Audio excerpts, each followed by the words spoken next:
Assalamu alaikum wa rahmatullahi wa barakatuhu, mes frères et sœurs bien-aimés dans la foi. Bienvenue dans Sagesse musulmane, cet espace de lumière et de réflexion où nous nous retrouvons pour laisser la sagesse coranique et prophétique éclairer nos cœurs.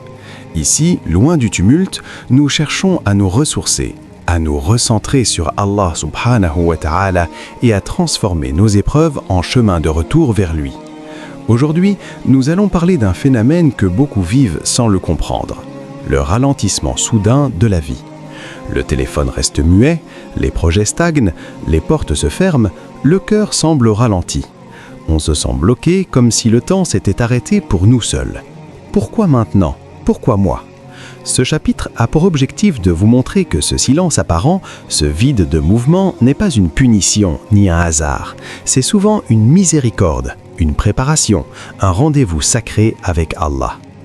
Ouvrez votre cœur, écoutez avec sincérité et que ce rappel soit une lumière pour nous tous. Imaginez, vous vous réveillez un matin et tout semble figé. Les appels que vous attendiez ne viennent pas, les projets qui avançaient à grands pas s'arrêtent net, les portes que vous frappiez restent closes, votre cœur bat au ralenti, comme s'il cherchait son souffle dans un monde qui continue de tourner sans vous. Vous regardez votre téléphone, silence. Vous regardez vos rêves, immobilité. Vous regardez votre avenir, brouillard. Et la question surgit presque malgré vous. Allah, pourquoi maintenant ? Pourquoi ce vide ? Pourquoi ce blocage alors que j'essayais de faire le bien ?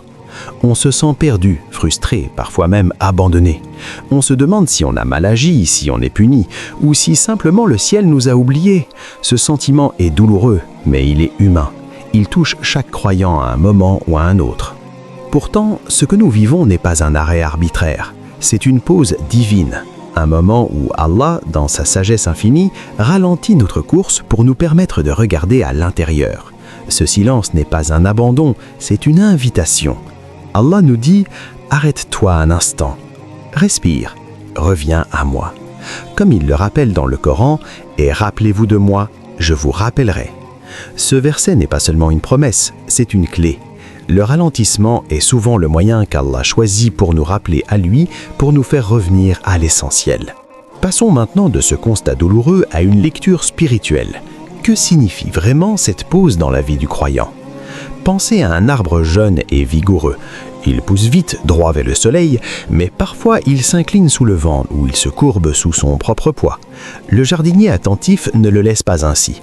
Il le redresse doucement, l'attache à un tuteur, l'oblige à ralentir sa croissance verticale pour renforcer ses racines. Ce ralentissement forcé n'est pas une punition, c'est une protection. Sans lui, l'arbre grandirait trop vite et tomberait au premier orage. Il en va de même pour nos cœurs. Nous courons après le monde, projets, relations, ambitions, réussite matérielle. Nous avançons à toute vitesse, convaincus que plus vite, mieux. Mais souvent, notre cœur s'incline vers l'attachement excessif, vers l'orgueil, vers l'oubli d'Allah. Et Allah, dans sa miséricorde, intervient.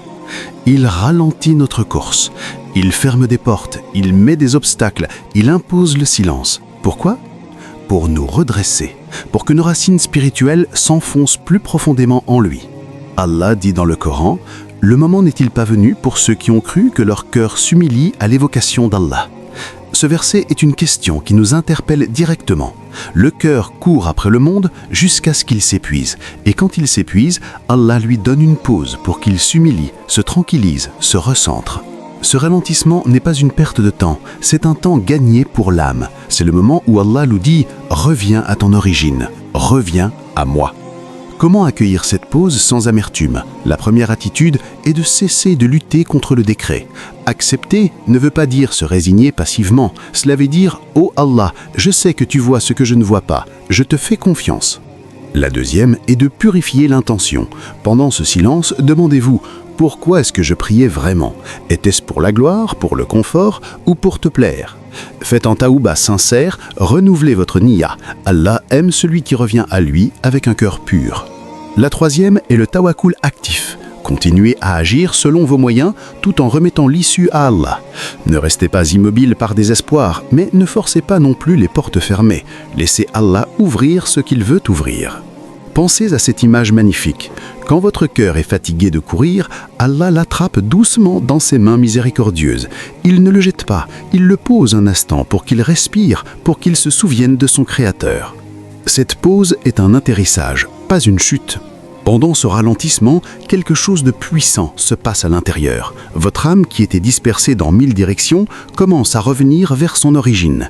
Comme un oiseau fatigué qui retrouve son nid après un long vol, le cœur retrouve Allah. Même sans mots, Allah entend vos soupirs, il lit vos silences, il connaît vos larmes cachées. Le Coran nous dit « Ceux qui ont cru et dont les cœurs se tranquillisent à l'évocation d'Allah. N'est-ce pas par l'évocation d'Allah que se tranquillisent les cœurs ?» Sourate Ra'd, verset 28. Ce verset est une promesse. Quand le monde s'arrête, le dhikr devient le mouvement. Subhanallah, Alhamdulillah, La ilaha illallah. Ces mots simples, répétés dans le silence, calment le cœur, le purifient, le recentrent. Ce retour à l'origine n'est pas une perte, c'est une renaissance. Vous découvrez que ce que vous poursuiviez n'était qu'une ombre et que la vraie lumière est en Allah seul. Regardons Youssouf alayhi salam. Trahi par ses frères, jeté dans un puits, vendu comme esclave, accusé injustement, emprisonné des années. Son chemin est une succession de ralentissements brutaux. Chaque fois, la porte se ferme, mais chaque fermeture était une redirection divine. Allah le préparait pour une élévation immense. Gouverneur d'Égypte, réunification familiale, salut de nations entières. Leçon : le ralentissement n'est pas un arrêt définitif. C'est une redirection vers un destin plus grand. Allah ferme pour mieux ouvrir. D'autres prophètes ont connu cela. Ayoub dans sa longue maladie, Zacharia dans son attente d'enfant, Moussa face à la mer Rouge. À chaque fois, le silence apparent était le prélude à un miracle. Allah prépare dans l'ombre ce qu'il manifestera au grand jour. Parfois, Allah ferme une voie pour vous protéger d'un mal que vous ne voyez pas, une relation toxique qui s'arrête, un contrat qui échoue, une opportunité qui disparaît. Ce que vous vivez comme une perte est souvent une protection. Allah dit « Il se peut que vous détestiez une chose alors qu'elle est un bien pour vous et que vous aimiez une chose alors qu'elle est un mal pour vous. Allah sait et vous, vous ne savez pas. » Sourate Al-Baqarah, verset 216. Acceptez cette sagesse. Ce qui semble être un blocage est souvent une redirection vers quelque chose de meilleur. Un conjoint plus pieux, un travail plus béni, une paix intérieure plus profonde. Le ralentissement est une miséricorde déguisée. Que faire concrètement ? Revenez à la prière sincère, prolongez vos sujouds, parlez à Allah comme à un ami proche. Multipliez le dhikr et la lecture du Coran.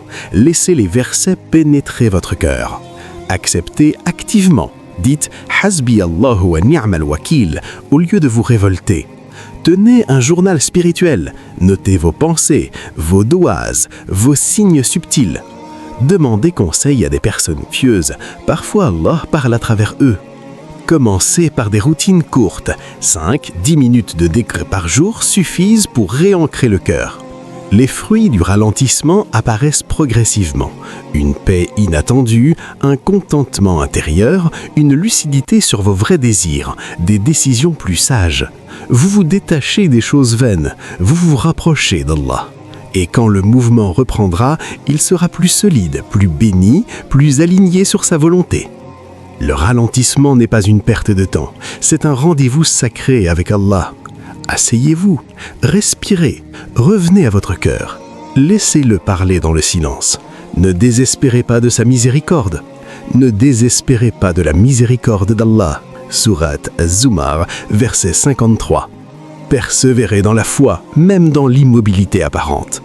Le ralentissement est une école divine. Il purifie, redresse, protège et prépare. Rappelez-vous, ceux qui ont cru et dont les cœurs se tranquillisent à l'évocation d'Allah, Al-Ra'd, sourate 28. Gardez ce verset dans votre cœur, il est votre encre. Si ce message vous a touché, abonnez-vous à Sagesse Musulmane, activez la cloche, likez et partagez avec quelqu'un qui vit une pause difficile. Laissez en commentaire une chose que vous voulez changer intérieurement pendant cette période. Votre partage peut être une sadaqa jariya. Qu'Allah fasse de nos silences des moments de proximité avec lui et de nos ralentissements des étapes vers son paradis. Amin ya rabbal alamin. Assalamu alaikum wa rahmatullahi wa barakatuh.